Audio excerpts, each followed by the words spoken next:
Bueno, yo siempre tengo que bajar el micrófono porque incluso con tacones no llego nunca. Vamos a hablar de un tema que a mí me llama mucho la atención y que yo creo que tenemos que empezar a prestarle atención principalmente porque es el futuro de la medicina por todos lados y principalmente la medicina respiratoria se está enfocando mucho hacia allá. Este es mi conflicto de interés, como les digo, yo soy ahorita desde noviembre la gerente médico de la línea respiratoria de GSK, pero me he dedicado mucho en la vida que tengo, la que llevo, a trabajar con mucha gente maravillosa en el área del EPOC. Lo que vamos a hablar ahora principalmente es lo que es de mi definición de la medicina precisa, lo que son los abordajes terapéuticos, un término que van a ver mucho o van a empezar a escuchar mucho en el futuro que se llaman características tratables, si no es que ya lo han venido familiarizándose con él, y lo que son los biomarcadores de tratamiento, aunque en los biomarcadores de tratamiento no me voy a extender mucho porque mi compañera María José va a hablar de eosinófilos y creo que ella le va a expandir un poco más a ella. Y por último vamos a hacer los puntos claves y si tengo suerte y quieren, hacemos una sesión pequeña de preguntas. Esta diapositiva básicamente la pongo porque quiero que siempre tengamos en mente que el EPOC es una enfermedad altamente prevalente en Latinoamérica. O sea, aquí no estamos hablando de estudios en otras latitudes, sino en nuestra población como tal. Y nosotros tenemos un promedio más o menos de 12% entre toda Latinoamérica. Y es muy importante que sepamos que estos son estudios poblacionales. Es decir, estos son estudios que fueron hechos en población general, no en los que nos llegan a nuestra consulta, porque allí ya las cifras pues aumentan. Pero lo más importante es que el 80% de esos pacientes que nosotros vemos están evaluados en atención primaria. Nosotros como neumólogos nada más vamos a ver el 20% de los pacientes. El 85% de esos pacientes consultan por lo menos una vez por síntomas respiratorios. ¿Qué quiere decir eso? Esa bronquitis que viene 2 veces al año, ese paciente que tiene dificultad para respirar a veces cuando está en frío o cuando se expone a algo, ese paciente que además tiene un antecedente de tabaquismo, el médico no piensa en EPOC, piensa en cualquier cosa. El paciente vuelve a consultar y finalmente termina, si tiene suerte, con un diagnóstico de EPOC, más o menos 2 años se tardan en darle el diagnóstico. El diagnóstico precoz de EPOC, además, ya ha demostrado como tal que reduce la mortalidad y mejora la morbilidad y mejora la calidad de vida. Y al igual que la hipertensión y la diabetes, las evaluaciones regulares son necesarias en los pacientes con EPOC. Cuando se le pregunta o cuando se hizo una encuesta de por qué los médicos no diagnosticaban EPOC, sorprendentemente no es porque no tenga disponibilidad de espirometría o porque no la conozcan, sino porque el paciente tiene múltiples condiciones crónicas y al priorizar, EPOC no es la primera que les viene en mente. Y por otra parte, el paciente no reporta la disnea. ¿Qué quiere decir eso? Los pacientes ya con EPOC se sabe que son poco perceptores, se sabe que ellos aprenden a vivir con su disnea, por lo tanto no le van a decir a usted, tengo más disnea, pero si la busca, la va a encontrar. El médico como tal no la busca por diferentes razones y entonces el paciente queda sin diagnosticar. Así, ¿qué es la medicina precisa?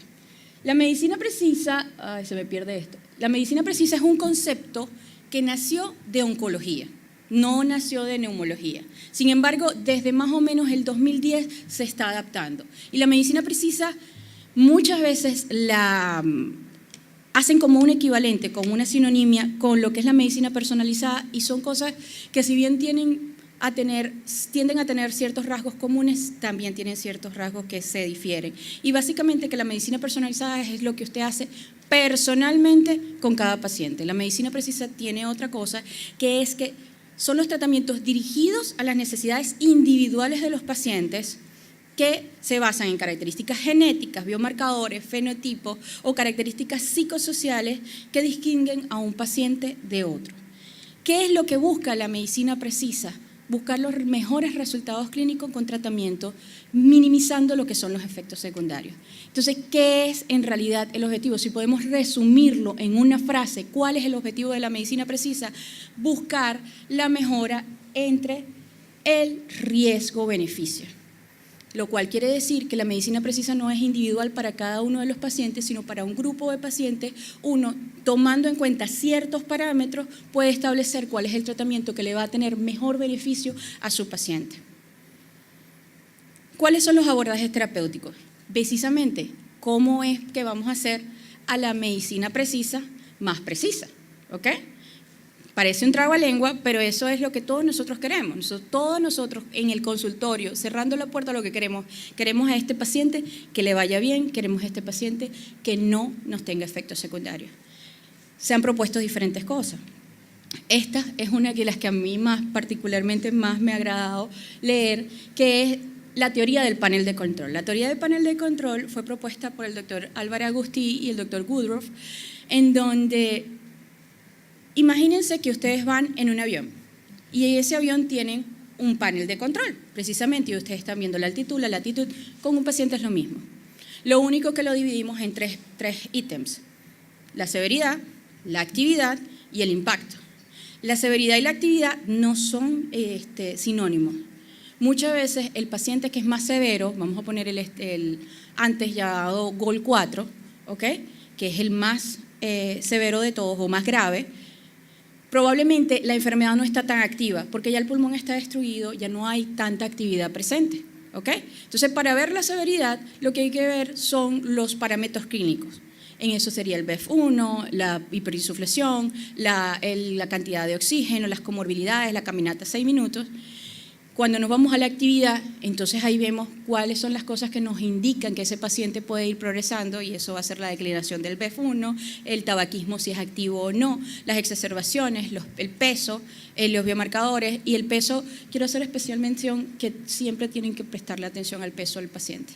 Si es un paciente que está disminuyendo de peso progresivamente, esa enfermedad está muy probablemente activa y ese paciente tiene peor pronóstico.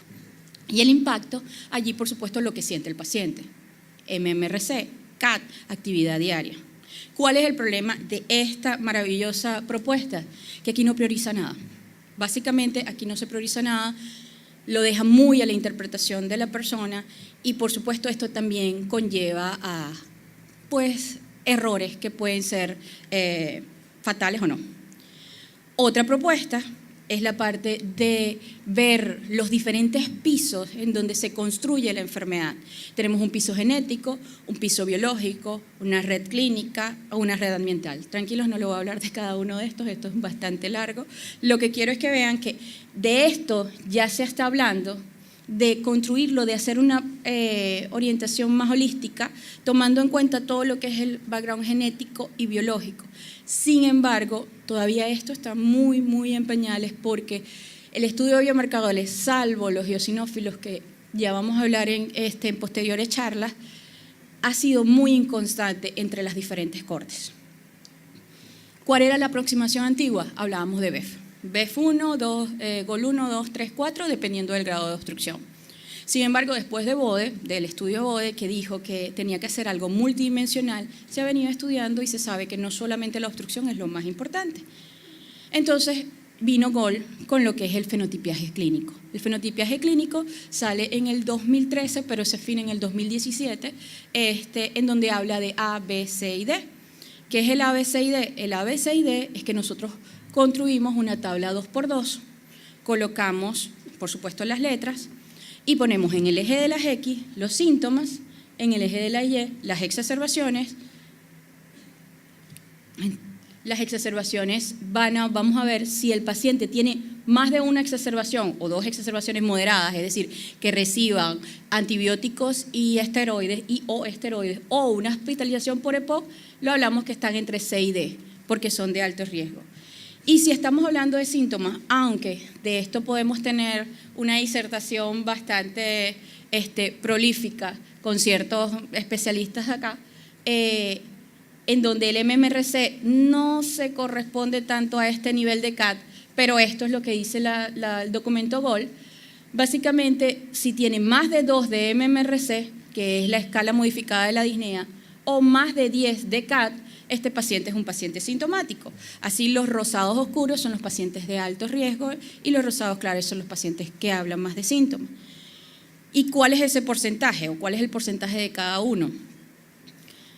Cuando nosotros estudiamos todo lo que es la parte de EPOC, nosotros tenemos mucha literatura en cuanto a los exacerbadores, porque son, por supuesto, los que dan un impacto al sistema de salud más duro y también a la mortalidad.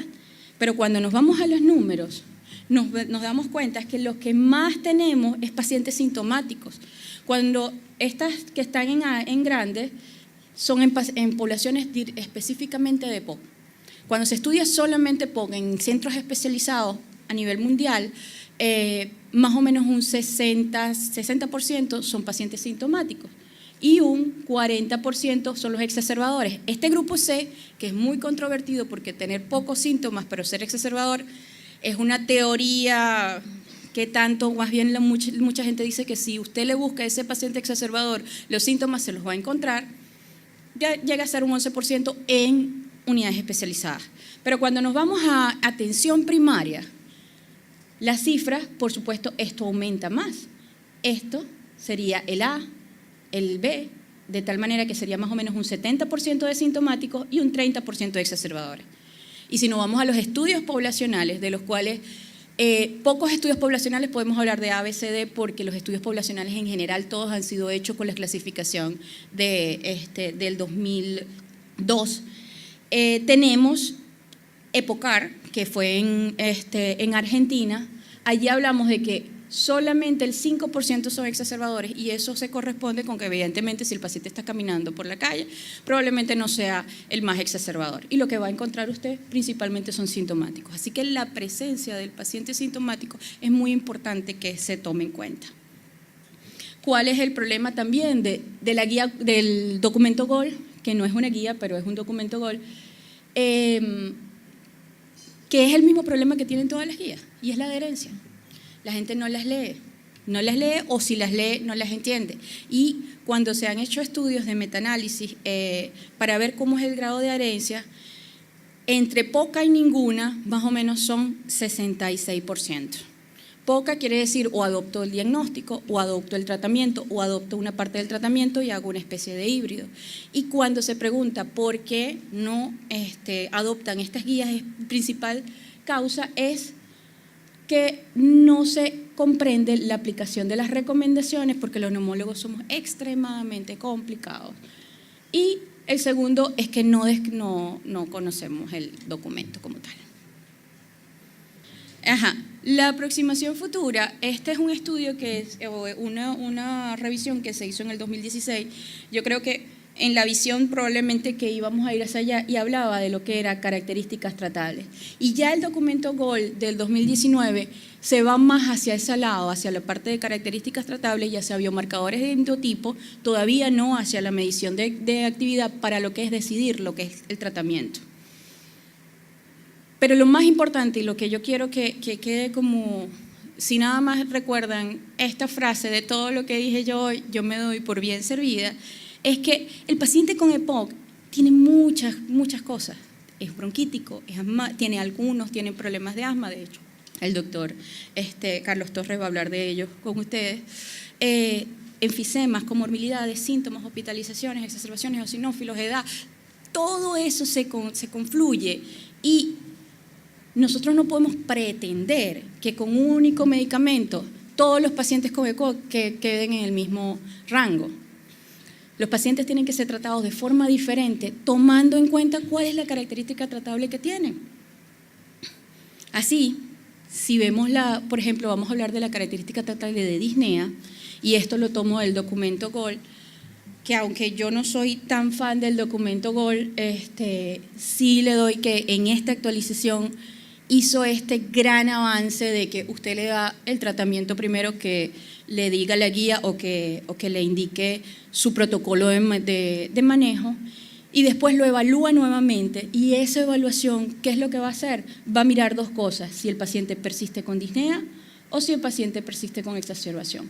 Vamos a hablar un poquito de disnea y exacerbación, aunque no me voy a extender muchísimo. En cuanto a la disnea, lo que a mí más, y les hago mucho énfasis en el paciente sintomático, porque el paciente con EPOC es un paciente que está ansioso, que vive día a día, todos los días con una limitación funcional y que cuando le preguntan qué es lo que usted quiere, disminuir las exacerbaciones, disminuir las hospitalizaciones, lo que quiere es minimizar los síntomas, lo que quiere es trabajar, lo que quiere es ir al colegio, lo que quiere es jugar con sus nietos, y las que somos primigestas añosas, pues queremos ver crecer a nuestros hijos sin tener que tener esa limitación funcional. Porque ¿qué pasa? La disnea en la EPOC, en la sensibilización del EPOC, una de las cosas que tenemos que tomar en cuenta es que la disnea no es que yo le ponga un switch que se apague, que se prende. La disnea afecta todas las actividades diarias. Subir y bajar escaleras, que para nosotros quizás, bueno, pero yo vivo en un primer piso o tomo el ascensor, pero hay pacientes que viven en casas que son de 2 o 3 pisos y yo he tenido pacientes que han tenido que vivir en el 3er piso durante cualquier cantidad de tiempo porque no pueden bajar, porque no saben cómo las van a subir. Las tareas domésticas pesadas, agarrar 2 bolsas de supermercado e ir del Carulla hasta la esquina, por supuesto, eso para nosotros es algo que no importa, pero para el paciente con EPOC es un problema. ¿Y qué pasa con ese paciente con EPOC? Que ese paciente con EPOC se va limitando funcionalmente y va haciendo que no tenga sus actividades diarias, no tenga su actividad física, y eso poco a poco va llevándolo al del condicionamiento físico. ¿Y qué ocurre con eso? Que ya hay estudios que dicen que los pacientes que tienen menos actividad física tienen menor tasa de supervivencia, tienen más posibilidades de hospitalización. Por lo tanto, la disnea es algo que tenemos que no solamente tratar, sino que estar sensibilizados entre ellas.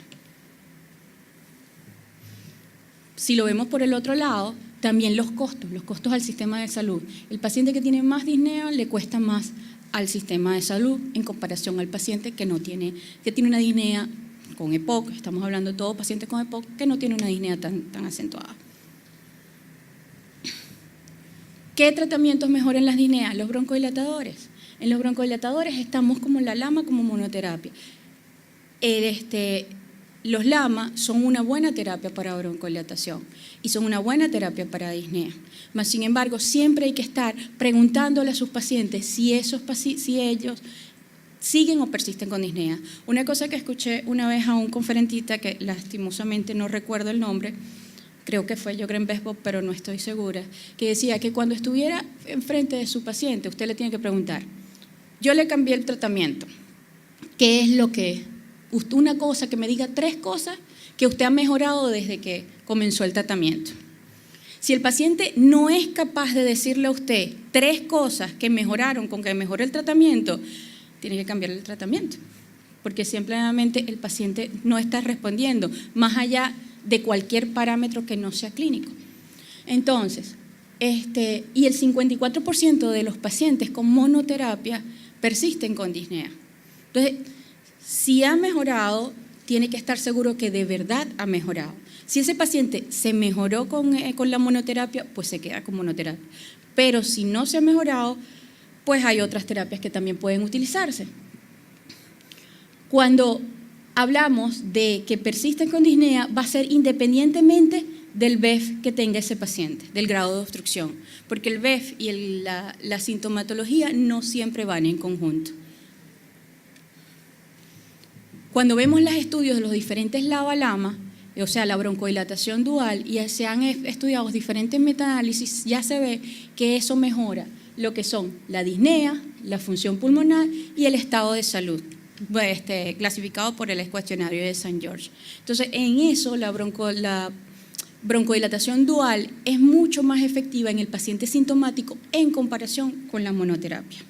Cuando hablamos de exacerbaciones, hablamos de manejo de riesgo. Esta es la otra característica tratable que vamos a evaluar. Entonces, en este manejo de riesgo, ¿qué es lo importante? 75% de los pacientes tienen exacerbaciones. Y ahí me dicen, no, pero no me dijo que era 30%. Sí, 75% tienen exacerbaciones, pero la mayoría de las exacerbaciones son exacerbaciones leves. Son exacerbaciones que agarran una salbutamol, se coloca 2 bombazos y se mejora. ¿Ok? Las que son importantes porque afectan lo que es la evolución de la enfermedad son las exacerbaciones moderadas y severas, que son o la que hospitalizó o la que necesitó esteroides o antibióticos. Las exacerbaciones impactan en la calidad de vida del paciente y eso lo vamos a ver con algunos estudios. Y cerca del 40% de los pacientes tienen miedo a morirse en una exacerbación. Así que cuando ustedes piensen en una exacerbación con EPOC, hagan el símil con un infarto en un paciente cardiópata. Esa es la parte aguda de las exacerbaciones, la parte aguda del EPOC. Y le tenemos que prestar atención porque lo más probable es que si él se exacerbe, se va a exacerbar nuevamente. Y las exacerbaciones no son iguales. Asimismo, como hablamos de las características clínicas, también las exacerbaciones son un abanico de causas que pueden ser su desencadenante, y entre eso tenemos las virales, las coinfecciones virales y bacterianas, las bacterianas, los factores no infecciosos, los factores ambientales y también la susceptibilidad genética, y también están las condiciones psicosociales. Este estudio es el estudio más clásico de exacerbaciones, que es el estudio Eclipse, que fue el que dijo cuál era el fenotipo, y básicamente lo que nos dice este estudio es algo muy simple. Si usted no se exacerba, en el año de seguimiento no se va a seguir exacerbando. ¿Ok? Es un fenotipo. Si usted antes se exacerba o tiene más de 2 exacerbaciones en el año, lo más probable es que se siga exacerbando. Más o menos el 60-70% de los pacientes que tuvieron una exacerbación en el año anterior se van a exacerbar después. Y por eso es que GOLD y todas las clasificaciones en general toman las exacerbaciones como que ya el paciente por lo menos es un paciente grave porque tiene un mayor riesgo a tener un deterioro de vida. Cuando hablamos de las puntuaciones de CAT y cómo se relaciona CAT con el riesgo de exacerbaciones, quiere decir que los más sintomáticos tienen más riesgo a presentar exacerbaciones, mientras que los menos sintomáticos tienen menos riesgos a tener exacerbaciones. Todo esto parece una cosa muy lógica, pero para todo hay que hacer estudios porque a veces las conclusiones tenemos que tener un buen raciocinio y una buena base clínica, una buena base investigativa para hacer esas aseveraciones. Y este estudio que fue hecho por el doctor Sami Suiza, en donde se evaluaron 73.000 pacientes desde el 90 hasta el 2005, de esos 73.000 pacientes, más o menos 52.000 fallecieron en el tiempo y evaluó lo que era mortalidad, se vio que después de cada exacerbación, y mientras más exacerbaciones había mayor mortalidad. Pero hay un periodo, sobre todo cuando tiene una exacerbación y los primeros 3 meses, la mortalidad es mayor. Y va aumentando desde la primera exacerbación, tener otra segunda exacerbación puede ser el doble, pero esto no es que después de la segunda y la tercera es triple, sino que ya desde la tercera para la cuarta ya se aumenta más o menos un 24 veces. Es decir, es exponencial. Por eso es que es tan importante controlarlas. Todas las terapias reducen exacerbaciones. Todas. En comparación con placebo, todas las terapias van a reducir exacerbaciones.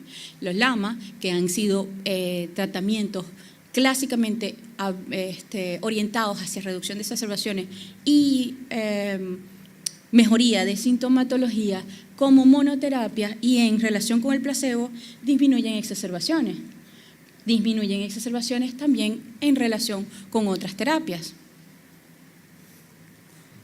Pero cuando vemos, y eso es lo importante, ver cuál es el fenotipo de esa exacerbación, vamos a ver que en este estudio particular que se comparó contra los esteroides inhalados con una terapia de LABA, esteroides inhalados, sí veían cuál era el tipo de exacerbación, las que requerían para control utilizar esteroides orales, respondían más a los esteroides inhalados o eran prevenidas mejor por los esteroides inhalados, y las que eran por antibióticos o las que necesitaban solamente antibióticos sin esteroides eran prevenidas mejor por los LAMA. ¿Qué quiere decir eso? 2 cosas. Uno, que vamos a llegar al momento en donde también va a ser muy importante ver cuál es el fenotipo exacerbador, de qué estamos hablando en el momento que estamos con el exacerbador. Pero no solamente eso, sino que ya hay estudios que se dice que si usted tuvo una exacerbación que necesitó esteroides hoy, la próxima exacerbación también va a necesitar esteroides y la próxima también. Así como si no los necesitó, es lo mismo. Si usted no necesitó esteroides para controlarse, la próxima no los va a necesitar y la próxima tampoco. Allí, entonces, también tenemos que afinarnos en cuanto a cuál, él está exacerbado, por qué se exacerbó, cuál es su respuesta de tratamiento y probablemente me va a dar una orientación a cómo lo voy a manejar en un futuro. Lo que es la terapia triple abierta como tal, la adición de un LABA a un ICS-LABA, ha reducido también exacerbaciones. Y en este estudio, en donde fue hecho principalmente, es un pool de varios estudios, en lo que era el estadio GOLD, que son los exacerbadores muy sintomáticos, el porcentaje total de exacerbaciones fue mucho menor en los que recibían triple terapia abierta. Sin embargo, para la triple terapia abierta no hay tantos estudios, ¿ok?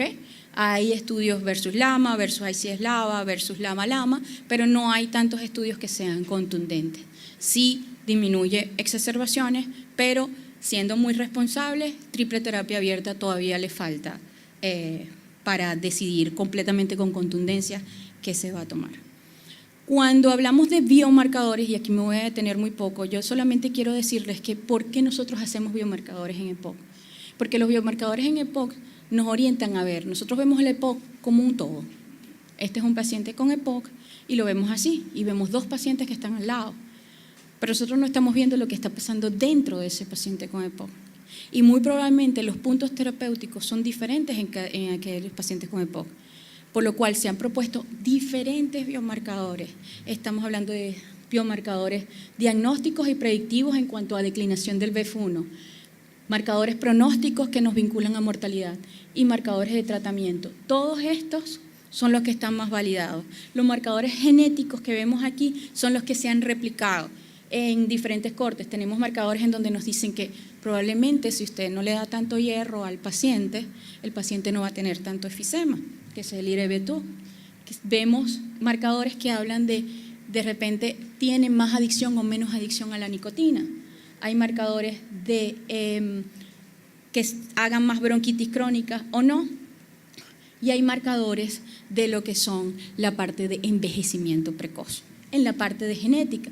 Y en la parte moleculares, pues yo creo que el que más sabemos es el déficit alfa-1 antitricina, que es el que está más estudiado. Los demás depende de la corte que estudie y depende del fenotipo que estudie, por lo tanto es muy difícil poderlos englobar o poderlos decir, este es el biomarcador para toda la época.